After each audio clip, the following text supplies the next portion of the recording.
Buen día, ¿qué tal? ¿Cómo andan? Hoy amanecimos en la Argentina con 5 personas que están presas por su militancia, presas en un penal federal en algunos casos, que es un lugar que se reserva a los autores de los peores delitos, a los narcotraficantes, a los miembros de mafias, a quienes cometen homicidios, a quienes cometen agresiones sexuales. Y ninguna de estas 5 personas cometió un delito de esa gravedad. Algunas incurrieron en un acto de vandalismo, algo que quizás pueda entrar en la categoría de contravención.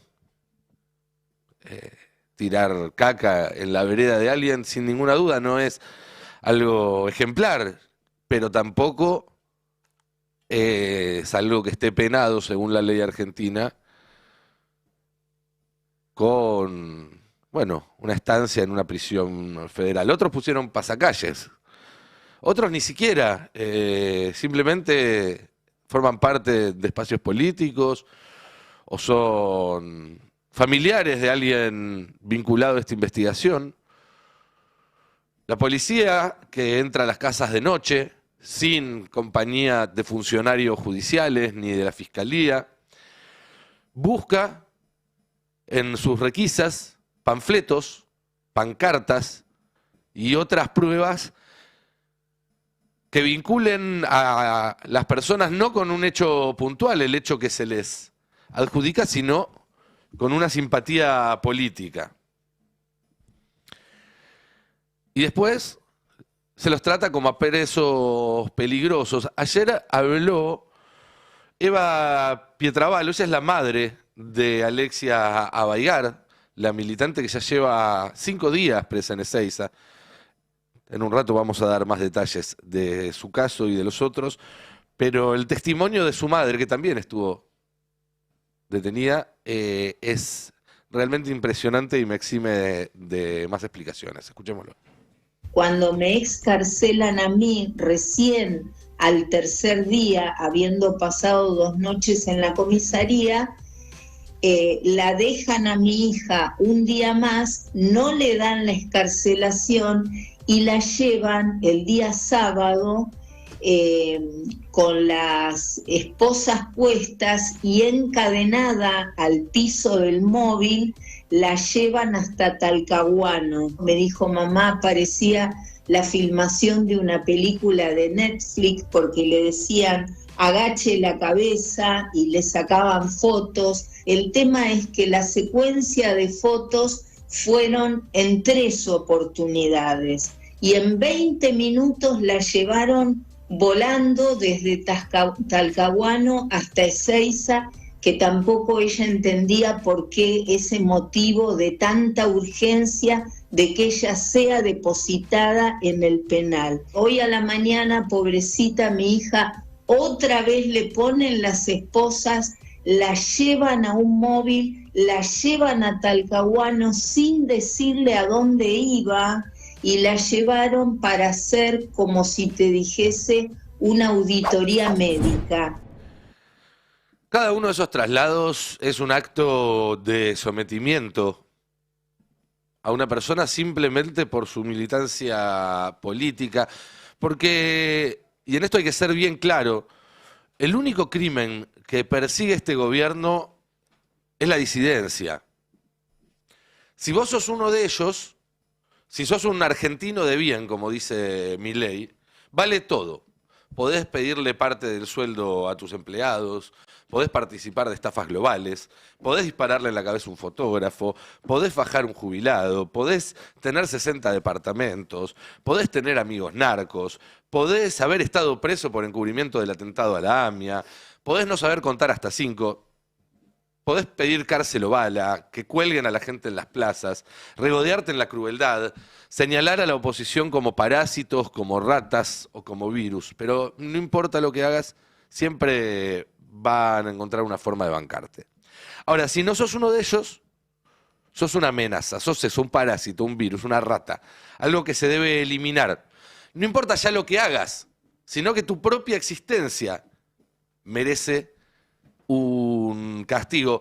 Hoy lo vi a la mañana con un tuit que vamos a pasar en un rato del ministro de Economía, Caputo, que decía, bueno, hay que cambiar, mostrando unas escenas de ayer en la Cámara de Diputados, decía, hay que cambiar a estos por personas en las elecciones. Eso es... Bueno. Y la doble vara permanente, ¿no? Porque ellos mienten y a la vez se hacen los ofendidos cuando les dicen mentirosos. Lo hizo la semana pasada el jefe de gabinete que se levantó y se fue del Congreso. Difaman y luego denuncian a quienes describen sus actos. Insultan, pero exigen ser tratados con respeto. Venían a terminar con la casta, pero abusan con descaro del poder. Y el único crimen que persiguen es la disidencia. Y eso no es un análisis mío, sino que es algo que el gobierno dice, hace y hasta refleja en las leyes. Ayer salió justamente Francos, el jefe de Gabinete Sensible, a hablar sobre el caso del sorete de Espert, y digo, del sorete en la vereda del diputado Espert, y lo calificó como un atentado. Escuchemos lo que decía ayer Francos. O eso fue un delito, lo que se cometió contra el domicilio del diputado Espert. Es un delito. Y está siendo investigado por la justicia y es lo que corresponde. Una ¿no? contravención, dijo. Es prácticamente una contravención, dijo. Pero, además, yo no recuerdo bien, pero yo creo haber escuchado en las primeras noticias que estaban utilizando un vehículo oficial. Sí, claro. Bueno, digo, a ver, utilizar un vehículo oficial para hacer un atentado de la magnitud que se considere, ¿no? Pero claramente un atentado contra el domicilio del diputado Espert, eso es un agravio, en primer lugar, a los bonaerenses. Obviamente yo creo que hay una parte importante... No, lo importante ya lo escuchamos. Al usar la palabra atentado, claramente el jefe de gabinete, y esto no es casual, está queriendo transformar un hecho menor en un acto prácticamente terrorista. Y este es un modus operandi, esto ya lo hemos visto. Sucede también cuando uno lee la imputación que hace la jueza Arroyo Salgado a las detenidas por este caso, donde apuntan a la conformación de una asociación ilícita y habla de que buscan condicionar el pensamiento o el accionar del diputado Espert. Y eso claramente es que buscan encuadrarlo como un caso de terrorismo político. Ya lo vimos esto, ya lo vimos. ¿Se acuerdan? El día que se aprobó la ley de bases en el Senado, que salió el presidente en su cuenta de Twitter a decir que los que estaban manifestando estaban dando un golpe de Estado. Todavía no sabemos quiénes prendieron fuego el auto de Cadena 13 ese día. Todavía no lo sabemos, pero sí que hubo un grupo de personas que fueron detenidas al tuntún, que pasaron varios días de manera irregular en un penal federal, igual que en este caso, sin regularizar su situación procesal, igual que en este caso, porque son piezas de una narrativa que van instalando para tratar de hacer una identidad entre la oposición política y un delito grave como el terrorismo, para que luego todos los opositores sean sospechosos de haber cometido actos de terrorismo y de esta manera poder perseguirlos. Pero esto, insisto, no es un análisis mío, no es una idea mía, está escrito en leyes que este gobierno propuso y hasta aprobó, como la famosa ley antimafias. Bueno, le digo famosa y no tanto, porque no se le dio mucha bola. Acá fuimos uno de los pocos lugares donde lo denunciamos. Esta ley pasó por las dos cámaras ya. Y tiene artículos como el siguiente. Veámoslo porque el camino es clarísimo el que están construyendo. Dice que en los efectos de esta propia ley se presume que existe vinculación con una organización criminal cuando se produzca alguna de las siguientes situaciones. La comisión de alguno de los tipos penales, y acá entran muchos delitos, que tenga como objetivo, 1, el beneficio de una organización, 2, el desplazamiento o aniquilación de otra, 3, el amedrentamiento a la población en general o a ciertos sectores de la población, o 4, la provocación de temor a las autoridades ejecutivas, legislativas o judiciales o a las Fuerzas Armadas, fuerzas policiales y de seguridad. Es decir, bueno, las manifestaciones de oposición política, tanto si es una marcha como 100.000 personas, como si son 3 personas tirando soretes en una vereda y colgando un pasacalles. Lo que persiguen es la oposición. Tenemos otro pasaje de esta misma ley que dice: será reprimido con la pena que correspondiera al delito más grave cometido por la organización cualquiera de los miembros de dicha organización cuando la misma reuniera alguna de las siguientes condiciones, y pone condiciones muy similares. Hablan de hechos que se produjeran de manera reiterada, hablan también, si corremos el zócalo o levantamos ahí, de hechos que se produjeran para amedrentar a la población en general o intimidar a las autoridades. De nuevo, acá entran desde una marcha hasta firmar una solicitada, hasta un acto de vandalismo leve, como lo que sucedió en el domicilio de Espert. Pero después de esta ley, por DNU, el gobierno siguió avanzando y sacó una reforma del Estatuto de la Policía que avanza en el mismo sentido de criminalizar y perseguir a la disidencia política. Veamos, si no, lo que decía esta reforma de estatuto que salió por DNU. Dice primero que fuera de los casos establecidos por los códigos no se podrá detener a las personas sin orden de un juez. Sin embargo, y todos sabemos que en estos casos después del pero viene lo importante, si existiesen circunstancias debidamente fundadas, etcétera, etcétera, podrá ser conducido a la dependencia policial y tenerlos detenidos por 10 horas a una persona sin orden de un juez. Pero además le da permiso a la policía para registrar y calificar a las personas dedicadas habitualmente a una actividad que la policía debe reprimir. Y si debe reprimir, como decíamos, protestas políticas, alguien que va muchas veces a una protesta política queda registrada y calificada. Es decir, la policía puede hacer un fichero con tu cara, tu nombre, tus familiares, tus ubicaciones, tus redes sociales, solamente si vas seguido a marchas, si vas todos los miércoles a bancar a los jubilados. Contar con bases de datos y sistemas de información que sean necesarios para el cumplimiento de sus misiones. Bueno, dice que tiene que cumplir la normativa de protección de datos personales y la ley de inteligencia nacional, cosa que no sucede. Lo ponen, pero no sucede. Sigamos con la siguiente placa de la reforma del Estatuto de la PFA que sacó a principios del mes pasado el gobierno por decreto. Pueden realizar sin necesidad de autorización judicial tareas de prevención del delito en espacios públicos digitales, tales como redes sociales abiertas, sitios web públicos y otras fuentes abiertas. Realizar las acciones necesarias para la prevención del delito y el mantenimiento del orden público. Y realizar requisas personales con orden judicial. Sin dicha orden, podrá hacerlo respecto de personas inspeccionando los efectos que lleven consigo, así como el interior de los vehículos, aeronaves y embarcaciones de cualquier clase, ante la concurrencia de los siguientes supuestos: que existan circunstancias previas que razonable y objetivamente permitan presumir que se ocultan cosas relacionadas con un delito, por ejemplo, si está yendo una marcha; que no fuere posible esperar la orden judicial ante el peligro cierto de que desaparezcan las pruebas; que se practique en la vía pública o en lugares de acceso público y en el marco de operativos de prevención. Y estos son los retenes para evitar que la gente se acerque a las marchas en la ciudad de Buenos Aires que venimos viendo desde los primeros días de este gobierno. Todo eso sucede además en el marco de otra norma que es secreta, porque no debe ser publicada, pero que la filtró primero el periodista Alconada Amón y luego el equipo de la revista Crisis, que hizo un trabajo extraordinario, que es el Plan de Inteligencia Nacional, que es básicamente la que le dice a la CIDE qué puede hacer y qué no puede hacer.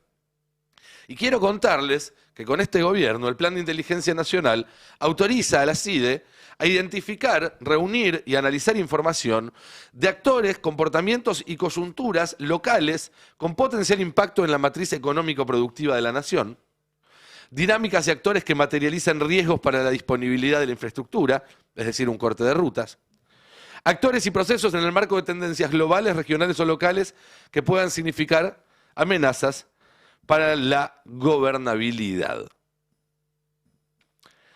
El único crimen que persigue este gobierno es la disidencia. Y cuando el único crimen que persigue un gobierno es la disidencia, ese es un síntoma claro de que vivimos en un Estado autoritario.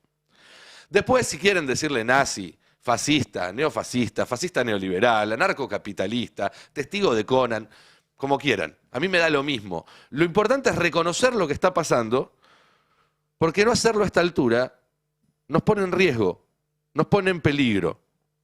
No reconocer lo que está pasando y no actuar en consecuencia nos pone en peligro. Y no a mí, que ayer pude haber recibido una denuncia, sino a todos.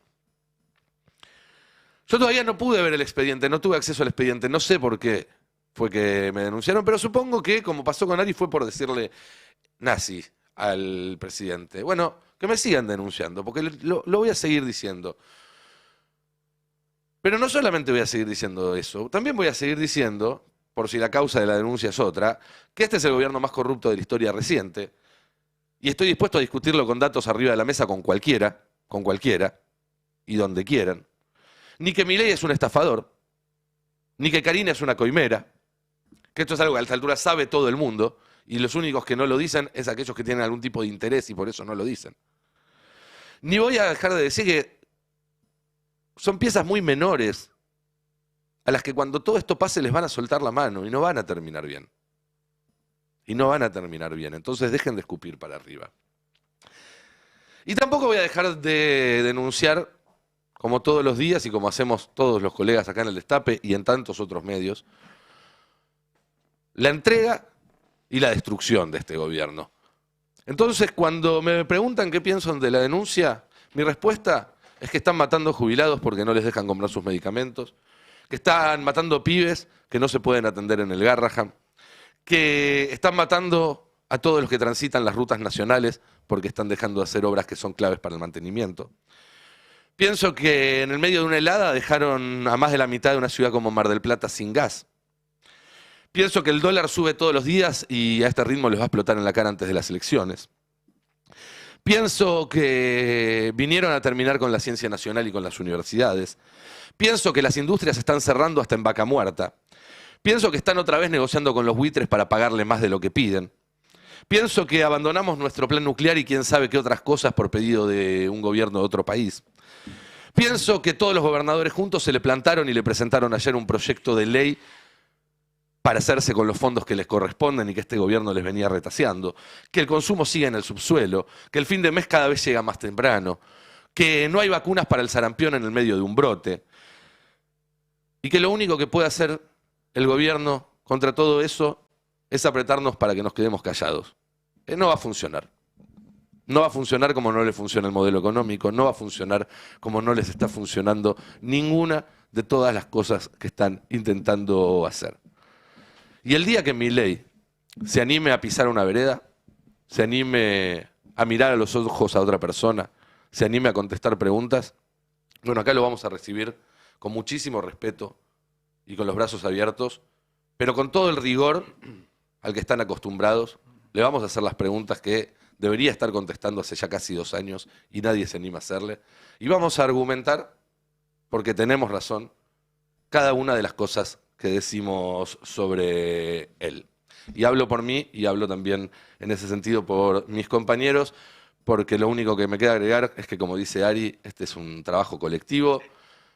Me toca a mí el día de hoy, me toca a mí recibir la denuncia, me toca a mí estar sentado acá delante de este micrófono, pero podría tocarle a cualquiera. Ese es un poco el mensaje que quiere dar este gobierno. Y lo entendimos, y lo tomamos, y vamos a responder de la mejor manera que sabemos hacerlo.